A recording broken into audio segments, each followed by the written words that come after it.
Hi. This video is the fourth one in a series I'm making on free speech. I'll put links to the previous 3 videos in this series in the description of this video. Anyhow, in this video, I'd like to try to do something that almost no one wants.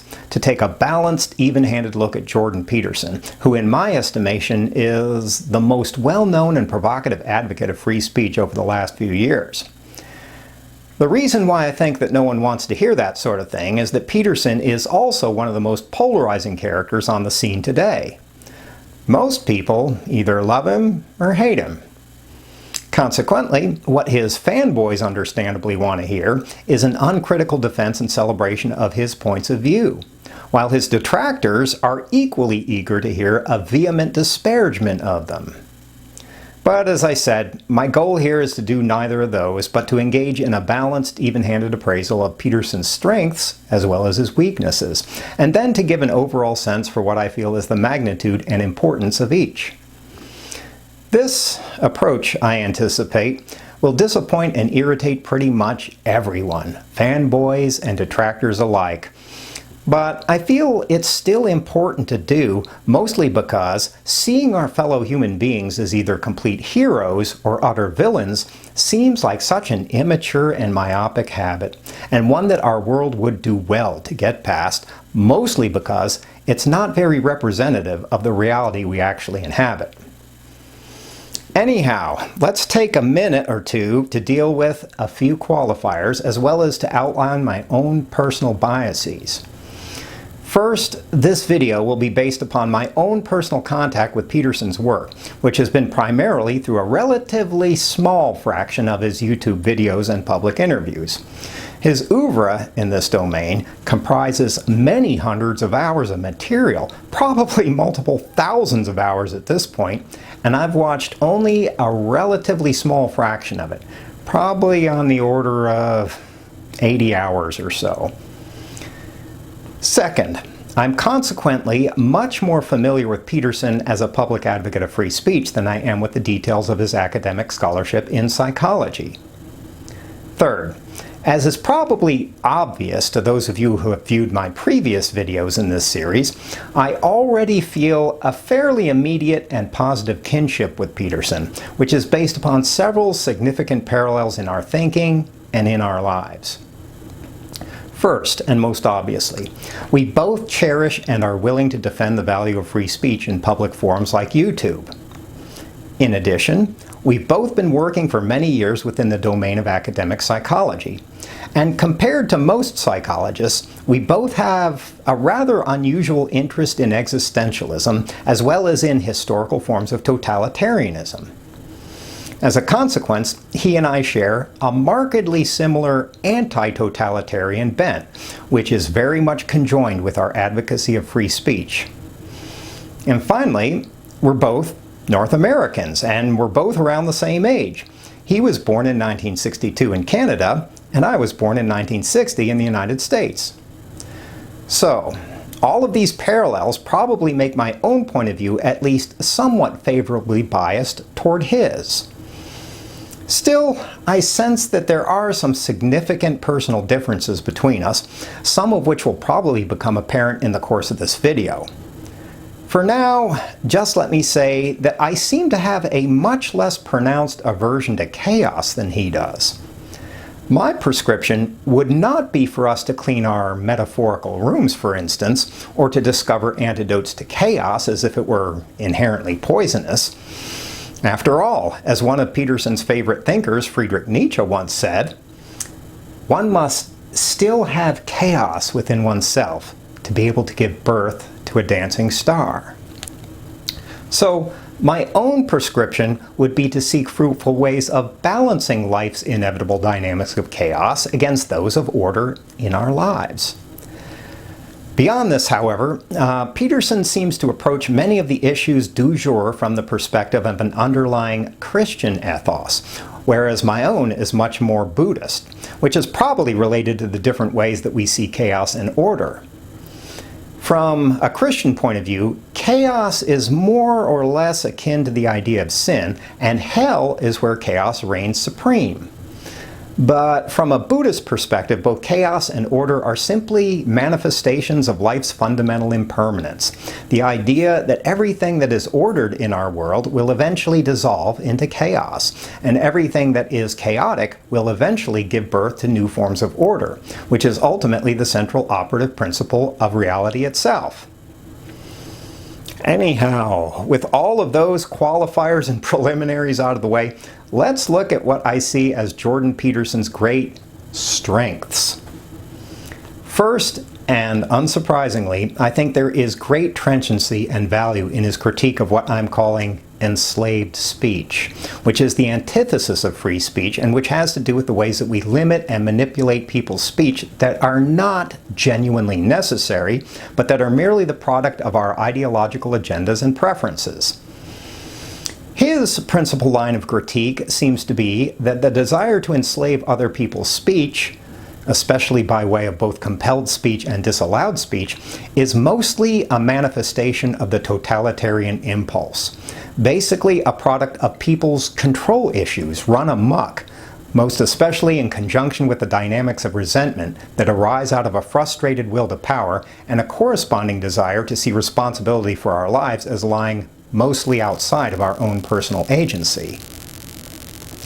In my estimation, all of this is certainly an important part of what's happening in our world with respect to free speech, and Peterson's characterization of it seems very apt to me.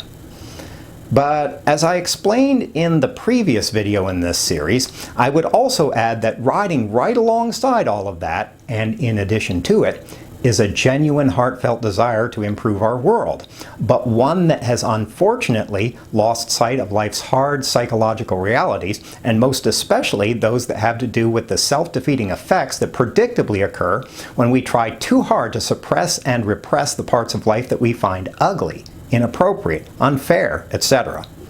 I don't think that Peterson would disagree with this, especially in light of his obvious appreciation for Carl Jung's work, as well as for the psychoanalytic tradition more generally.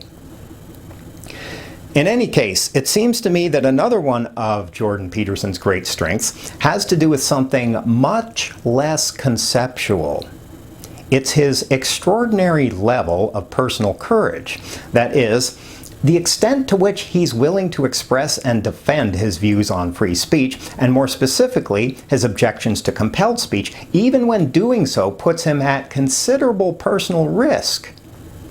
This became especially evident, for instance, during the period when the University of Toronto was sending him strongly worded letters of warning about his ongoing refusal to use neologisms mandated, in his view, by Canada's Human Rights Act as expanded under Canadian Bill C-16. During that period, it became strikingly clear through his YouTube videos that the University of Toronto was putting Peterson under considerable emotional and financial pressure, and yet they couldn't manage to break his passionate advocacy of free speech and anti-totalitarianism. He simply continued, seemingly more determined than ever, to advance and defend his position and to back up all of that with a very concrete, very personal resoluteness. In my view, it was a truly impressive display of personal mettle and integrity, something rarely visible among today's high-profile personages and celebrities. And finally, it's obvious at this point that Peterson's courageous insistence on the value of free speech and anti-totalitarianism, especially in conjunction with his considerable eloquence and passion, has managed to reach the hearts and minds of many millions of people, which in turn has propelled him to global fame, and I'm sure earned him many millions of dollars along the way.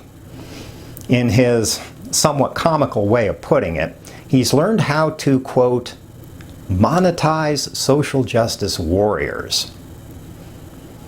At any rate, I'd say that another great strength of his would be his ability to give voice to ideas, feelings, and values that are very near and dear to many millions of people, which in turn has allowed him to speak forcefully and effectively to the complex tenor of our times.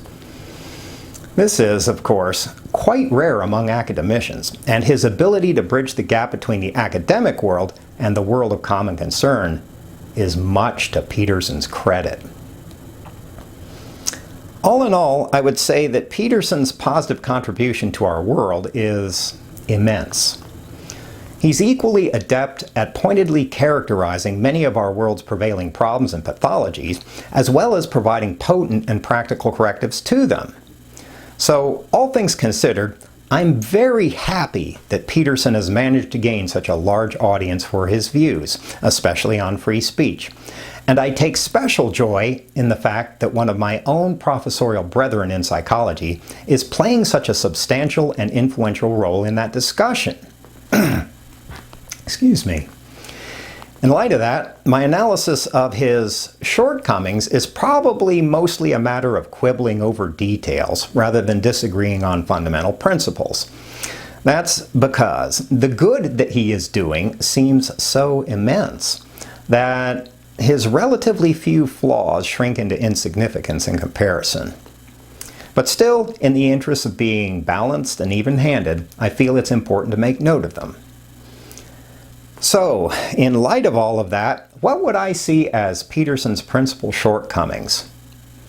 Well, in one of my earlier videos, I took Peterson somewhat to task for what I see as an unduly selective and demonizing portrayal of postmodern philosophy. First, Peterson seems to be throwing out the baby with the bathwater. In his zeal to cast postmodernism in the role of academic boogeyman, he seems to be passing over its positive, worthwhile insights and contributions to our world, which basically have to do with some fairly astute descriptive reportage about the state and trajectory of Western culture. So, while I would agree with him that the prescriptive element of postmodern thought is largely problematic and counterproductive, the descriptive element actually does have positive value for our world. But I don't hear Peterson acknowledging that too often, which to me makes his portrayal of postmodernism seem somewhat one-dimensional, which in turn doesn't enhance the credibility of his position. Beyond that, I would agree with his claim that the specific element of neo-Marxism among many of postmodernism's latter-day acolytes is mostly toxic, much as Peterson describes.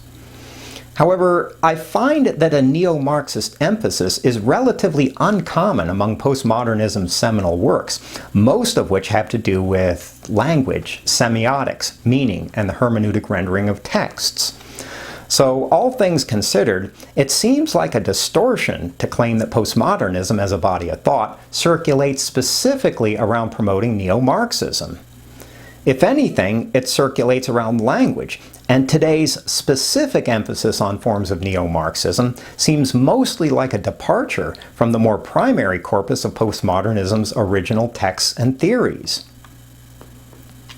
Okay, second. Peterson's obvious admiration for existential thinking itself also seems somewhat selective to me. For instance, I've noticed that while he refers often to 19th century existentialists, especially Dostoevsky, Nietzsche, and Kierkegaard, he hardly ever mentions equally prominent 20th century existentialists, such as Sartre, Heidegger, and Camus, or even more theistically inclined thinkers like Tillich, Marcel, and Buber. Personally, I'm not sure what to make of that. Perhaps it's because he sees the work of the later existentialists as a kind of prelude to post-structuralism and postmodernism. Or maybe it's because I simply haven't discovered the places in Peterson's work where he's talking at length about those thinkers and texts, or at least explaining why he doesn't refer to them very often. But at any rate, my point is that it seems strange that it's so easy to locate Peterson's many powerful and moving references to 19th century existentialism, and yet so difficult to find similar references to existentialism in its 20th century forms, which makes his appropriation of existential texts and ideas seem, well, selective is the word I'm using. And by the way, if any of you have an idea about why that is, I'd certainly like to hear it. And finally, in my view, there seems to be a kind of problem woven into Peterson's fairly provocative, polarizing approach to the topic of free speech. The problem is that when we become too polemical about, well, about almost any important issue, we risk falling into the trap of preaching to the choir, as the saying goes. In other words, the trap of delivering our brilliant, inspiring sermons almost exclusively to the already converted, to those of us who already agree with the value of free speech in this case. Of course, as I mentioned earlier, there's definitely a value in giving voice to how millions of people are already thinking and feeling. After all, that sort of thing can generate a deep sense of companionship and common enterprise in what might otherwise seem to be a very lonely world. And Peterson definitely has been very good at doing that. However, the danger in taking a polarizing approach like Peterson's is that it can very easily degenerate into a kind of echo chamber, which is, somewhat ironically, the exact same problem that occurs when we insist too vociferously on enslaving other people's speech. I call that a problem because encouraging those of us who already agree with the value of free speech is not where the most crucial transformations in our world need to happen. Where they really need to happen is among those of us who would otherwise just passively accept the enslavement of our speech as a tolerable status quo, or who would actively promote it. Basically, the most crucial transformations need to happen among those of us who would not immediately align ourselves with the value of free speech, who aren't already members of the choir, so to speak. But of course, those of us who aren't already on board with free speech probably aren't going to move away from our entrenched positions until it becomes attractive and inviting for us to do so. And that's not likely to happen as long as we're feeling antagonized by someone's polemical, polarizing approach, no matter how logically or empirically convincing it may be. By the way, in my view, this is also why it was so easy for the Canadian legislators to dismiss all of the brilliant, logically and empirically coherent argumentation Peterson presented during the public debate about Bill C-16. It was because he was trying to appeal to their minds, but they were actually going to vote according to their desires. It was a little like watching someone trying to cure a person's alcoholism by presenting statistics about how unhealthy and counterproductive it is to be an alcoholic. That's almost always a futile exercise because, no matter how correct the statistics are, any sort of effective conversation in that area really needs to happen on a completely different level. And if you find that simile a bit strange, well, think about how similar the dynamics of enslaved speech are to those of addiction. We'll say more about that in the next video in this series. Anyhow, at this point, the general principle is that being on the receiving end of someone's logically structured polemical diatribe only prompts people to dig in their heels even more, to look for excuses not to pay attention, to stiffen their resistance and intransigence, and in the case of free speech, to double down on all of the crypto-totalitarian nonsense, which is definitely not what our world needs at this point. Basically, we who care about free speech need to learn to extend our hands compassionately toward our supposed opponents, however distasteful it may seem at first. Yeah, simply launching rhetorical missiles at them, or watching Jordan Peterson do so, may make us feel good for a minute or two, mostly by filling us with a self-righteous sense of our own superiority, which is basically just a form of ego gratification, but it won't actually help the people who are either indifferent to enslaved speech or who advocate it outright move past their entrenched investments and agendas, and it consequently won't do much to make our world any better. Instead, what we need to do is develop a sympathetic understanding of the deep reasons why so many of us are either apathetic about the ongoing enslavement of our speech or actively encourage it. At that point, we need to learn to speak the language of our supposed opponents fluently and to cast the value of free speech in terms that they can easily access and relate to, because that's what will help them change and grow, not defeating them on the battlefield of adversarial rhetoric. And I suspect that Peterson himself realized all of this when he was later ruining his famous gotcha interchange with Cathy Newman. I think the reason he regretted it is that While it undoubtedly thrilled his fans to see him win that contentious arm wrestling match by revealing the raging contradiction in Newman's position and flummoxing her in the process, it didn't actually do much to help her transcend the limitations of her perspective, nor much to help those who would sympathize with her point of view. It was really little more than a feel-good moment for his legions of fans. At any rate, my own intention in this series of YouTube videos is not so much to confront those of us who don't care much about the value of free speech, but to try to entice and cajole them beyond the narrow confines of that perspective. Of course, that's an ideal, and I may or may not be actually attaining it, probably mostly as a function of my own personal investments and biases. But it's my intention nonetheless. That's because my experience in this life has taught me that we hardly ever change, not at the level where we actually live and breathe, just because someone has managed to win or lose an intellectual argument somewhere. Let me just say it bluntly. Adversarial intellectual debate hardly ever changes anyone in any genuinely substantive way, mostly because underneath it all, almost all of us realize how easy it can be to win a debate and still be completely wrong. So, instead of relying primarily on intellectual or logical argumentation, we change our perspectives and ultimately our lives, mostly when someone makes an alternative point of view seem personally alluring and inviting to us, when someone takes the time and energy to reach out to us, to speak to us in our native language, and to honor our values and perspectives, and somehow at the same time, when someone manages to draw us beyond ourselves in the process. We change when someone makes transcending our already existing perspectives seem attractive and attainable and, above all, desirable to us. But of course, actually doing that requires a much more subtle approach than that of intellectualized debate, and a much more refined way of understanding people who wouldn't otherwise be inclined to advocate or defend free speech. Consequently, the next video in this series will focus specifically on trying to understand why so many of us simply accept the ongoing regulation, control, and ultimate enslavement of our speech, and automatically integrate its dubious mandates and agendas into our lives. Until then, ta-ta. Peace out.